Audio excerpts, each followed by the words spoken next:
Star ou la coupe Paul McCartney, et c'était bon, t'étais bien branché avec toutes les filles dans les années 60. Ça, c'était formidable. Ils nous ont donné des modèles.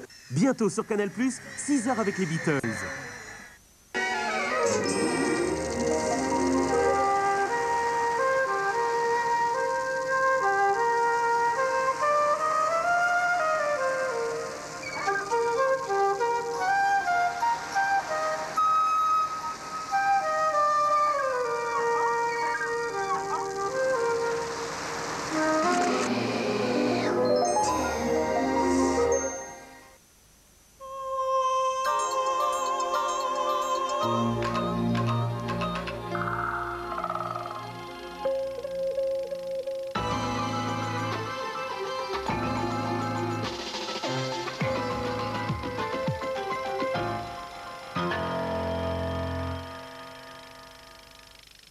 Mais j'ai fait aussi bien le 13h et le 23h toute ma vie que le 20h. Et ce sont de très bonnes éditions sur toutes les chaînes.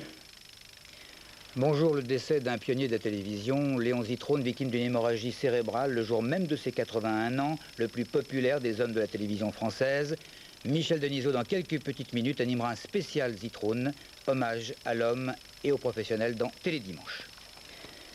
Trafic toujours très perturbé à la SNCF en raison de la grève des cheminots. Un train sur 4 sur les grandes lignes, aucun train sur plusieurs lignes du RER.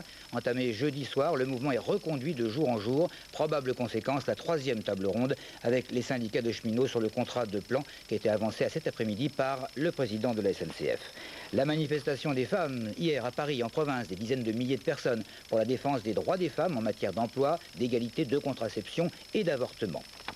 C'est vraiment de justesse et du bout des lèvres que les Irlandais ont finalement dit oui à la légalisation du divorce. Reste que les couples devront être séparés depuis 4 ans avant de déchirer leur contrat de mariage. Henri Bouvier à Dublin. Les électeurs irlandais ont approuvé du bout des lèvres la légalisation du divorce par une majorité de 8000 voix à peine sur les plus d'1,6 million d'électeurs qui se sont déplacés aux urnes, soit la plus faible majorité jamais enregistrée dans un référendum dans le pays.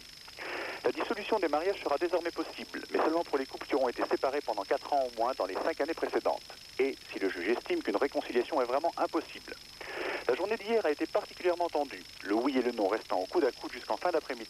Ce ne sont que les 3 dernières circonscriptions dépouillées, à Dublin et dans sa banlieue, qui ont fait pencher la balance définitivement en faveur du oui. Un deuxième décompte effectué en raison de l'étroitesse de la marge entre les deux camps n'a pas modifié les résultats.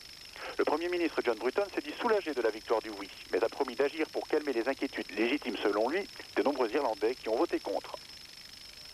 Alors que l'armée serbe bosniaque n'entend pas abandonner Sarajevo, l'accord de paix négocié à Dayton, aux États-Unis, entraîne pour différentes populations des conséquences dramatiques. Dernier exemple en date, Mrkonjić-Grad, petite ville au milieu de la Bosnie, et où des militaires croates pratiquent une politique de terre brûlée. Ils incendient des maisons, des dizaines d'immeubles, avant de céder la place aux Serbes, comme les y oblige l'accord intervenu.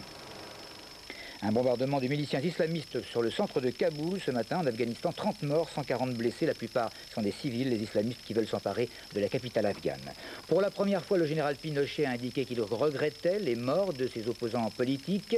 Une fois les hostilités déclenchées, on ne peut contrôler tous les épisodes, s'est exclamé le numéro 1 de l'armée chilienne devant les 2000 invités à son 80e anniversaire. Ça n'a pas empêché des opposants de lui lancer Pinochet. Je cite, « Les morts, ne te fêtent pas ton anniversaire ». Sans transition football avec la fin des matchs allés en championnat de France, le PSG a bien profité de la défaillance d'Auxerre pour accroître son avance au classement. Stéphane Lippert.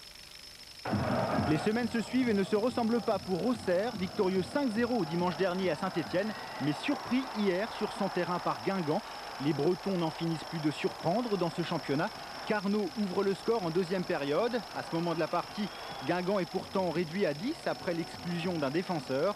Ça n'empêche pas le même Carnot de réussir un deuxième but à un quart d'heure de la fin du match après une belle percée de Corridon. Auxerre est en route vers sa 3e défaite à domicile de la saison.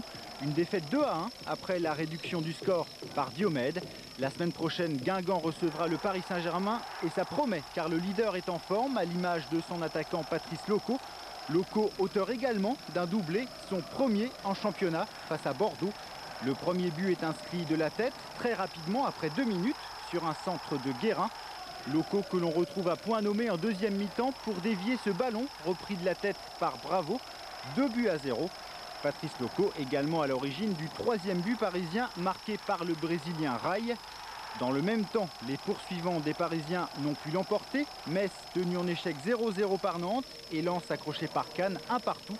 À l'issue des matchs allés, Paris compte 7 points d'avance sur Auxerre et Metz. Guingamp et Strasbourg se rapprochent. Monaco n'est que 11e. Les Européens Bordeaux et Lyon 14e et 15e. Et Cannes toujours dernier. Quant à Bruno Perron, il poursuit sa course pour ravir le record à la voile de la traversée de l'Atlantique en équipage. La météo, Sophie Levers.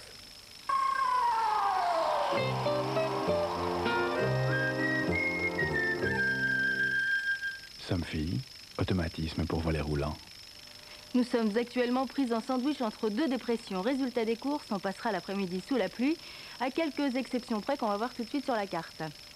Seule la Normandie, la Bretagne et les Pays de Loire, ainsi que l'extrême nord-est, profiteront d'un temps sec et variable.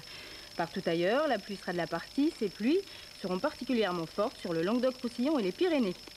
Le vent soufflera à 50 km/h sur la Méditerranée, 60 km/h sur l'Atlantique et 70 km/h en Manche. Pardon, les températures seront douces, de 10 degrés à Dijon à 18 à Ajaccio, en passant par 11 degrés à Paris.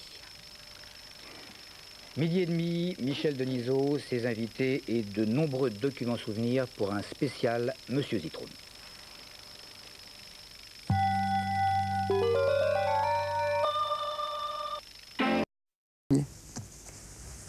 Le sirop Codotucil fait taire la toux sèche. Je me sens mieux. J'ai passé une bonne nuit sans tousser. Codotucil, un médicament pour des nuits sans tousser.